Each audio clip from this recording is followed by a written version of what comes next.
Yun na, tapos na rin sa wakas. Ang malinisan. Ayan.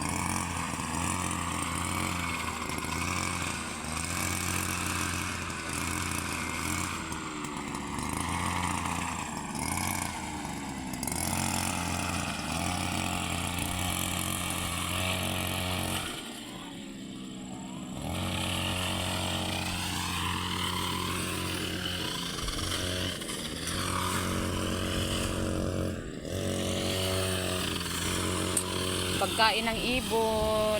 Ayan guys, para siyang mais. Pero pagkain ng ibon yan. Mga sili ko, matanda na siya. Ang tanda ko na. Ang mga sili ko. Ito naman yung mga talong. Ayan. Bagong tanim. Ayan, diretso doon. Ayan, tayo.